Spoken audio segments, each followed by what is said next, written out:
Right. Hello, everybody. Does it annoy anyone that I've been kind of skipping around lately? That's what I've been doing. I've been skipping around. And this is even more skipping around. So this is a cover in the works for Runes magazine. Um, this is going to show a sort of a D&D party up above. While the thief is climbing a rope out of this pit full of zombies down below. And this is going to be a cover for Runes. And that's not what I'm going to be working on tonight. I also did this John Severin cover. There's the reference that I use. I didn't trace it. This is a redraw of it. I've been getting kind of obsessed with John Severin. He's a guy who did a lot of westerns, and I found some of his earliest work for Prize Comics, and have had a pretty good time doing this. This is the one I turned in for class using the energy technique. And then here's the Creeper cover that I did, and there's how it came out, and I'm pretty happy with that. I've also been, as far as comics goes, like I finished page. Is this page 4 or 5? I believe that's page 4, but I haven't colored it yet. And part of my issue is that I don't know much about coloring. I'm not great at it. I've been learning it. I've been trying to do it. So I've gotten these books. One thing I've always wanted to learn how to do, and of course you never learn anything unless you actually put an effort in, is colored pencils. And I have, probably just like you, a vast collection of colored pencils that I goof around with. I've got some Prismacolors. I've got some Castle. I think they're called Castle. What are they called? Castle Arts colored pencils, and some Color. I don't know what all they are. And I've done like sketchbooks full of colored pencil drawings that I don't think are that good, but I found these books, and I found these because of Dee Dee Willingham's Inkwell channel. And she does these live streams. I've got the first 2. There's 5 of these. This is a book about how to do colorist special effects, specifically with colored pencils, and it's kind of aimed at the people who do those adult coloring books, which I tend to think of as kind of a thing that is mostly ladies, but there is no denying the skills involved, and I do not have those skills, and I would really like to develop them, because if you've ever seen a really nicely colored page, it looks like a painting, and I would really love the ability to do that. Like, I feel like I kind of have a style when it comes to illustration. Pen and ink. I can use real nibs and brushes and stuff. I do a lot of stuff digitally because it's very expedient.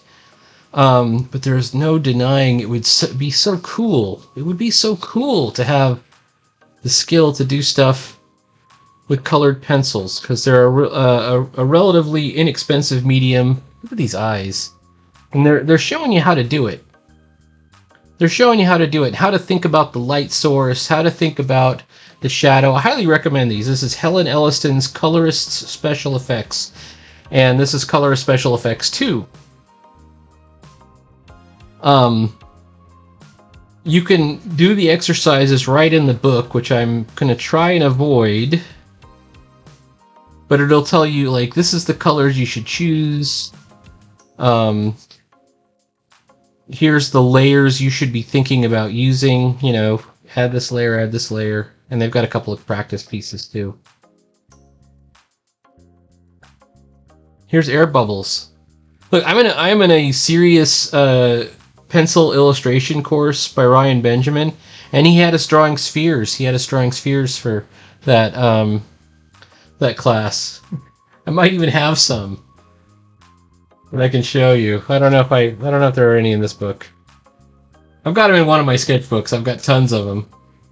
But yeah, it gives you all kinds of ideas, and the ability to do a nice gradient and to figure out where the light source is, but the toughest part, to choose like what is the right color at the right moment, is a huge deal. Like, that I don't quite have yet. And that's also giving us some really cool techniques like about where to use your jelly roll pens, you know, like your white ink pen, things like that, or colored pen. Like I just love looking at this gradient here with the mermaid scales. So cool. So super cool. Or something like this is a light catching wine glass effect.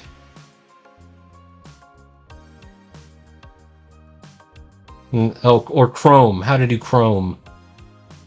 So I'm working my way through the exercises, and I don't know if you know anything about me that much, just from this channel, but I'm a bit of an obsessive workhorse when it comes to trying to learn something.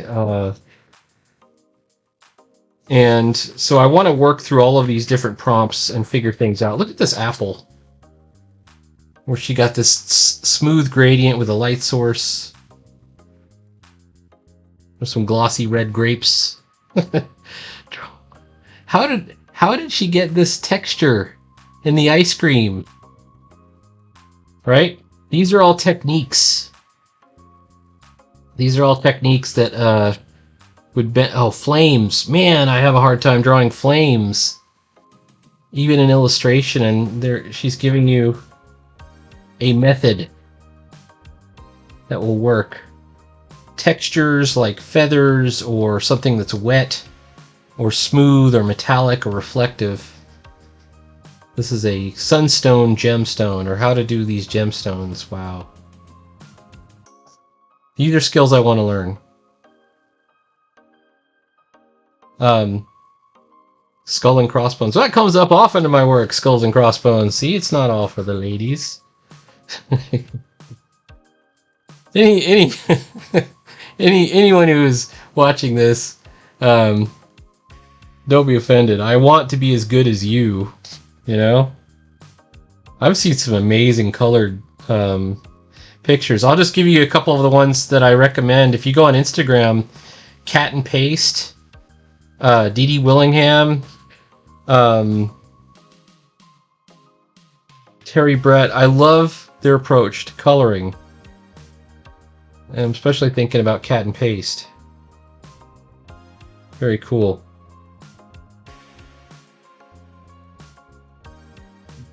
Outlining is just minimal. This is just minimal line work. And look what they end up with as the texture. It can only improve you, you know, when it comes down to like, how are you going to port that skill? Once you figure out that skill, how are you going to port it over to comics? And it seems like it can only improve you.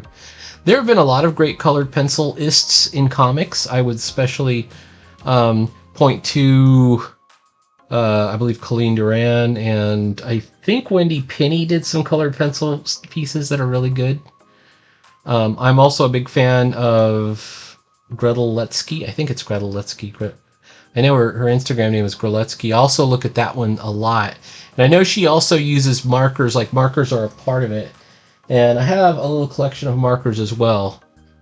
So I'd like to learn those also. I've been kind of working my way through some of the exercises. I'm not good at it. Like, I'm trying to figure out how to get these gradients. And it ain't easy. It is not something that just anybody can do. Coloring inside the lines. So, couple of things. This scumbling, which is these sort of light feathered circles, coils, and zigzags. Let me see if I can find you a couple of the pieces I did. I tend to kind of toss my sketchbooks when they're done, and I don't see one within arm's length that I could show you some previous colored pencil pieces of mine. Oh, this might have some. Hang on. This is a maybe. I might have some colored pencil pieces. Let's see. We'll find out. These are not. These are not colored pencil. These are some of my automaton pieces. They have like little moving parts on them. But I bet you I do have one in here at least. This deer, even though it's kind of pasted onto this background, that was done with colored pencil. She's a movable figure.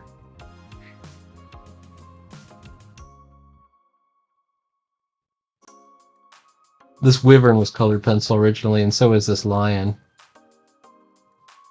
But when I look at it, I don't see the kind of depth that a lot of these other people are able to get, and I'd really like to learn some of those skills. That's just watercolor. This is colored pencil. I don't think it's very good. I would like to do better. This is colored pencil. That's a colored pencil on watercolor paper. I think it looks very sloppy. It looks a little bit off. This is colored pencil too.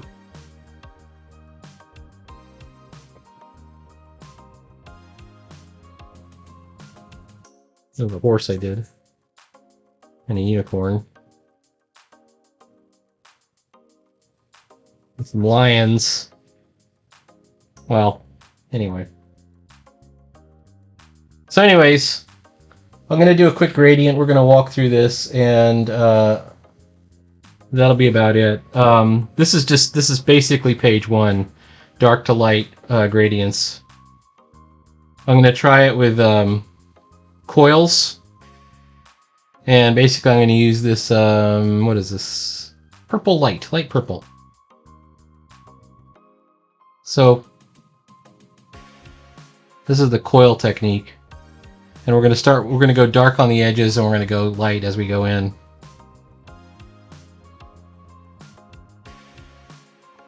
One of the problems with this technique is, of course, you're going to end up with a lot of white space behind your colors. And so it requires you to do layer after layer. Even when you've kind of colored it all in, if you look closely, even on this purple and on this red that I did, you know, the white tooth of the paper often shows through. And then there's a whole sort of physical control of the pencil that will enable you to get the gradient, because you want to be able to get the pressure, you know, where you're basically just tickling the page at the very light end. And I think we should probably be working dark to light rather than light to dark. And then we're kind of just tickling the page just a little bit. The coils are expedient, but I'm not sure they're the most accurate way. Like, I'm going outside the lines sometimes if I'm not careful. Or more likely, I'm not reaching the edges of the lines. Now I'm trying to put in more pressure on this edge.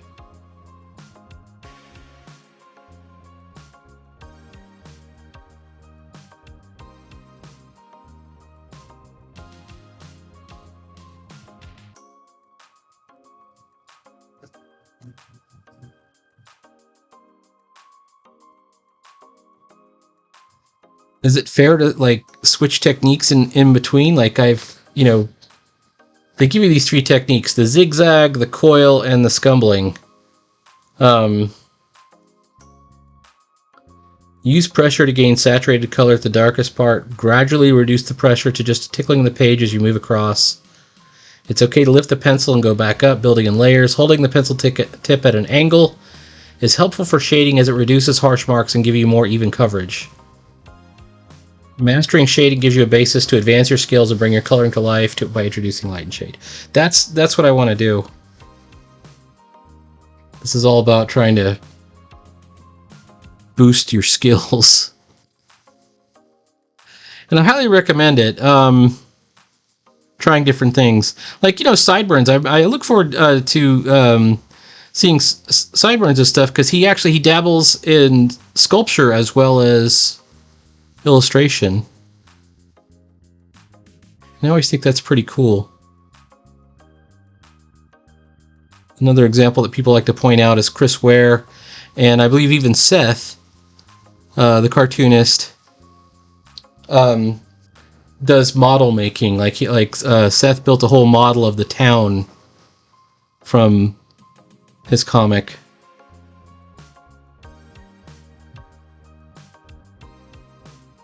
And Chris Ware would also make a model of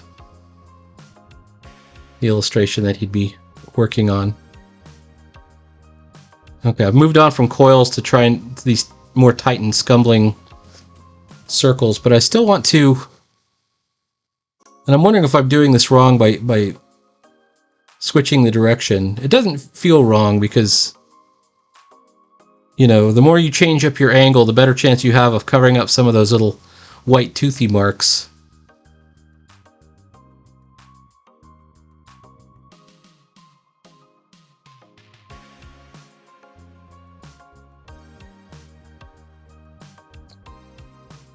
And I'm just trying to be kind of subtle about it. The other thing that's recommended in the book is to go over it with, look, if you look at the bottom, white pencil. Hit a white pencil, smooth out the white flecks in the tooth by burnishing, applying pressure evenly with a white pencil. And I've got a white pencil right here. So, actually, do I want to use that one? I might have another white pencil.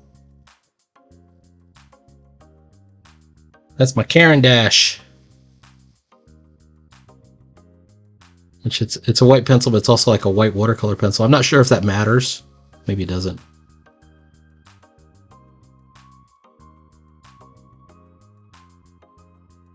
Okay. Let's give it a shot with the white pencil here. I'm going to make one last check to see if I have one of my Prismacolors. I actually bought a bunch of Prismacolors just for specifically for this purpose. This burnishing. The burnishing purpose.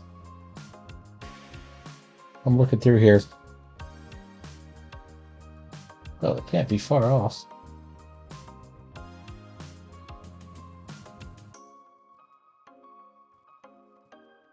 I also have a Prismacolor colorless pencil. It's not sharpened. I could sharpen it. This is kind of the same thing. It has the same material that's inside the colored pencil, like the inside of it is, but there's no color. So it's really just like the plain wax with no pigment.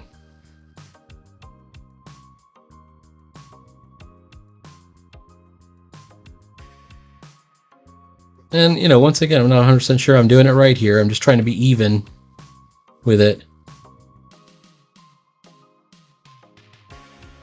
But I'm going horizontal instead of vertical. If I switch to vertical, does that change things? Well, one thing I can tell you right now is I'm not very even. I'm making an effort to be even, but I'm not very even-handed with it. And this feels very crude to me.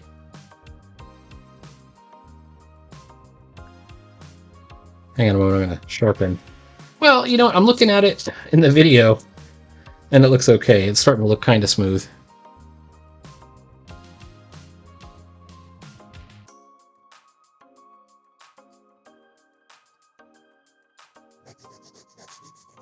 This is definitely not like just an automatic skill that people have. If you ever thought, oh, I can color. I used to color in coloring books as a kid. It's not the same skill at all. This is much more like painting.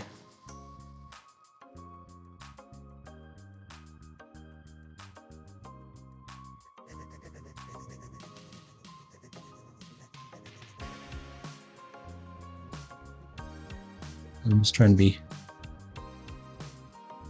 kind of relaxed with it.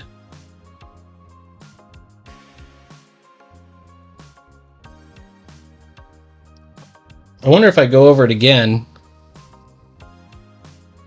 you know, with my colored pencil, because I've got the layer of white.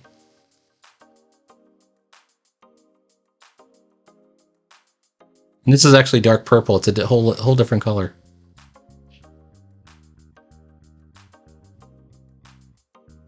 Well, just as an experiment. Okay, well, it was an interesting experiment.